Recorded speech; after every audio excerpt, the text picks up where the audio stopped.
Hello and welcome, ladies and gentlemen, to another day in the ADD workshop. Today, I went and I got the Hyperdrive 18 volt brushless 18 gauge nailer from Ridgid.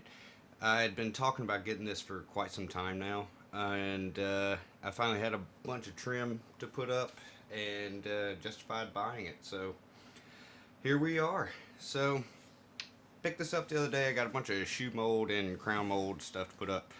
I went ahead and picked this up, see what it was all about, and we're gonna open it up, see what all comes in the box here, and see how she actually runs. It says it'll do up to 2,000 nails per charge, and that's with the 4 amp hour battery. So we're gonna give that a shot. I don't quite have 2,000 nails, but I can, we can find out about how it does. Anyway, see the specifications on this thing. It'll hold like 105 nails per in the magazine, and of course it's 18 volt. It just takes normal glue strip finish nails, and that's why I'm gonna run through it today. I've got some 1 inch and 1.5 inch, and we're gonna see how that runs. And well, let's open this thing up, see what we've got here. All right, looks like we got a bag.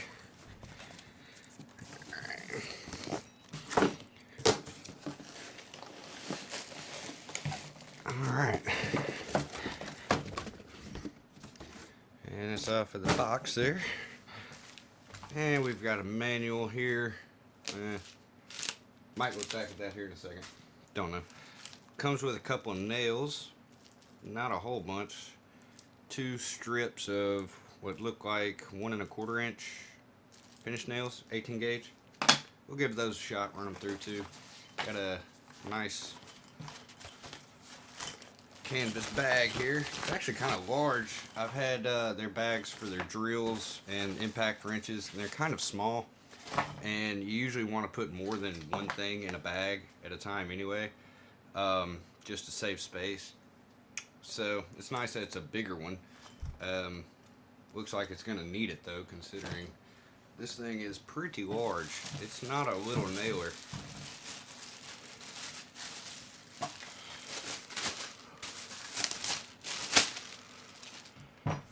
Alright, got a belt clip. Goes right up here, and that would just hang off your, goes on either side there. Alright, it's kind of heavy. I guess that'd be expected with all this cylinder back here. Let's see, I'm going to set the belt clip aside for now. Don't really need that. Alright, looks like we got some safety information on here. I'm not going to worry about that too much. Factory seal, selectable trigger set. Okay, whatever. Let's cut that with here.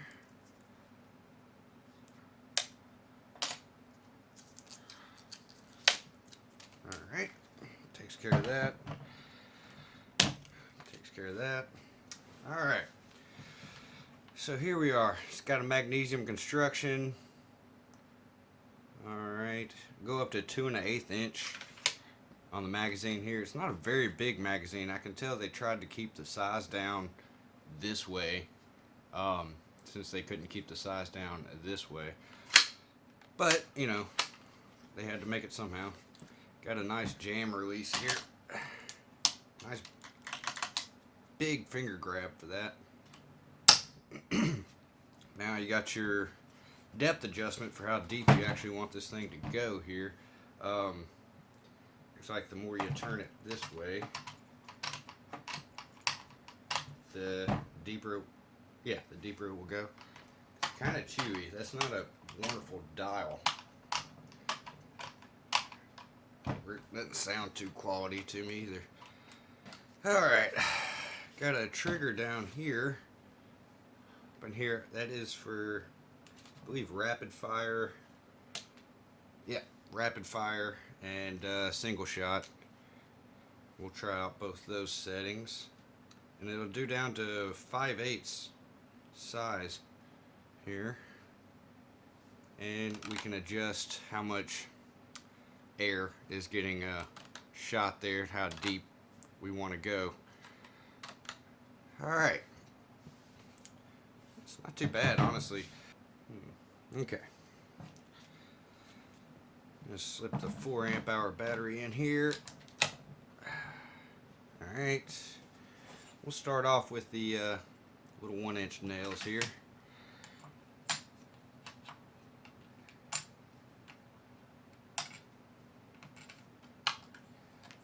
And once they get in a groove, they really want to stay there. Alright, is that fitting its groove? That's a great sound. Grab some wood for a second. Alright. Now, we just got some 2x2s here. They were just ripped down off of some larger lumber. We're just going to run it through here. Again, you want to be really careful. This is initially a gun, first and foremost. So, let's see, we got it on single shot right now. We'll go all the way up to our highest setting. Let's just see what it does right off the bat. Alright. It definitely sank it. Alright. I'm going to back up a notch here on our air pressure. Just one click. We're going to keep going. Alright, definitely buried that. Didn't think we were going to have a problem with that anyway. It's 1-inch nails. I will say this, the cycle time after you hit the trigger is a little slower than I would have expected. But I also haven't used many battery-powered nailers either. And that didn't even shoot. If you let off of the trigger before it actually shoots, it cancels the shot. Alright, let's go down another notch. About to the middle now. And as you can see, we're definitely burying every one of these without issue. Alright, gonna skip on down to as low as it'll go since we got some little nails here. That felt less powerful. Set that guy down. Alrighty. Yeah, you can see that. It just barely sunk it on its lowest setting. Probably could have been a setting higher. Let's run it up one more notch and see how that goes. One click. Here we go. If you let off the trigger, you got to pick up and reset.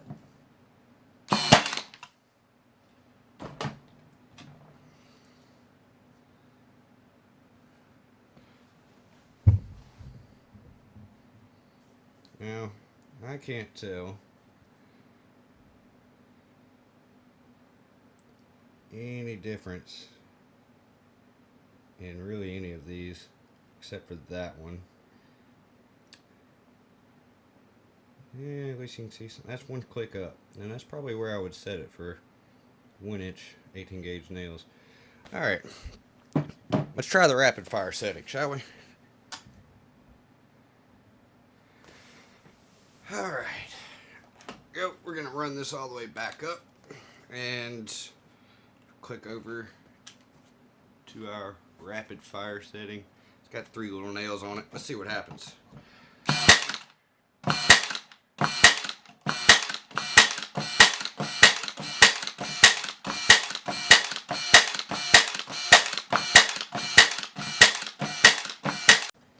Okay, so that worked pretty well.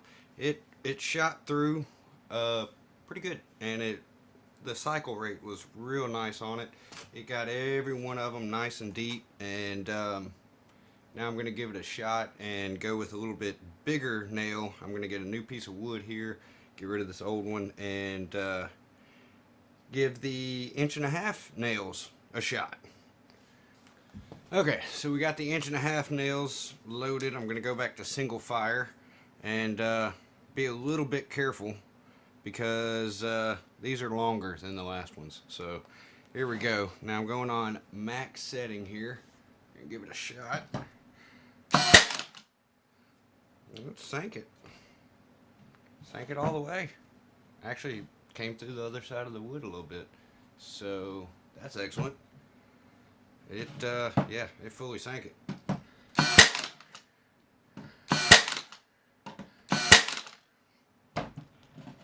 Alright. Man, this thing is going good. We're going to try the rapid fire. Hold this wood down here. Alright, so that went pretty well. Again, the cycle rate is pretty good on it. You got to, like I said, you got to be pretty careful with this thing. Pay attention to where you're shooting, things like that. But I'm going to go down, I'm going to put up some pieces of trim. I'll get a little bit of video of that so we can kind of see how that goes. And yeah, then I'll give you my final impressions on this thing. So far, so good. I really do like it. It's got plenty of strength. It'll go through just about anything.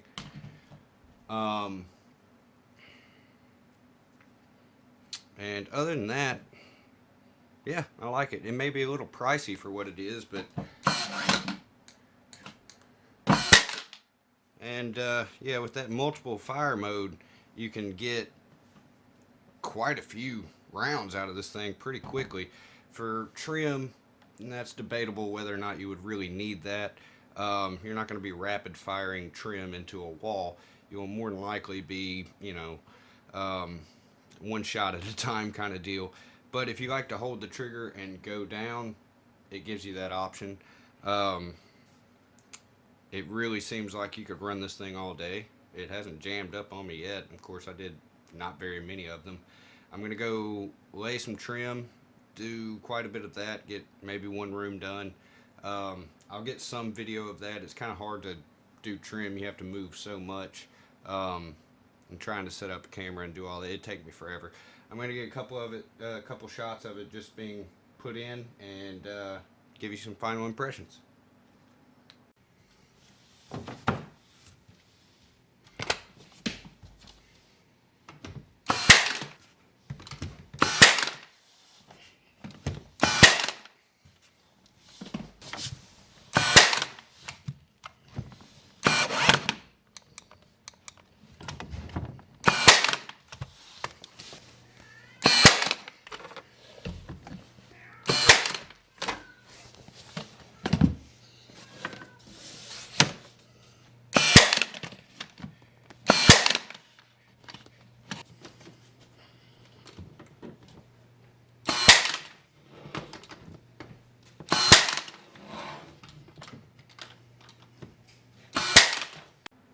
Alright, so I put up some trim. You saw how that went, sort of. I gotta say, it does everything it says it's going to. It doesn't jam. Everything about it's easy as far as the nail catch, you know, jam, release, whatever you want to call it. And the sequential fire and a single fire is really nice. The only thing about it that would make me not recommend this to anyone is the weight.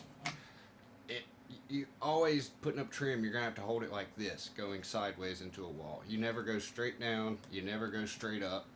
And to hold it like this, I weighed this thing, it was 12 pounds. So with the bulk of its weight right here, and at the top, of course, you get this kind of weight and this kind of weight, so you constantly have to hold it up. And I would imagine you would go about maybe 30 minutes before your arm was just on fire, which brings up a very strange point, and actually exactly opposite to what I said when I started this video, is that it would be good for people that, you know, you got to run around a whole house and put up a whole bunch of trim. This wouldn't be good for that. It's so heavy that you wouldn't be able to use it for very long before your arms literally are just on fire and you can't do it anymore. So at that, who is this for? You can put up maybe, you know, 100 feet of trim before you can have to put it down and take a break. At that amount of trim, you always are doing more than that. And if you're doing just 10-20 feet of trim and it's quick and easy just to pick this up, go boom boom boom, you're not going to be the type of person that would spend $250 on a battery powered nailer because you're not doing enough trim to justify buying something like this. So who is this for?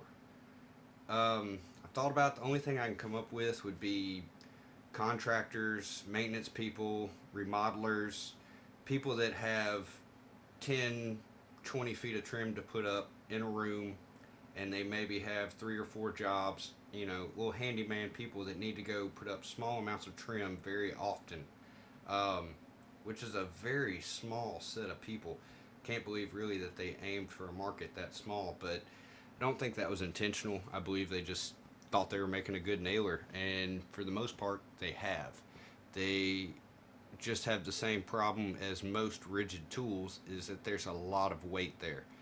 I'm not necessarily against weight. I always feel like the heavier a tool is, the more substantial and better built it is, whether that's just psychologically I think that or not. So, you know, a good heft on a tool is something I don't really mind. But in a form factor like this, when you're trying to put up many hundreds of feet of trim, you wouldn't be able to do it with this.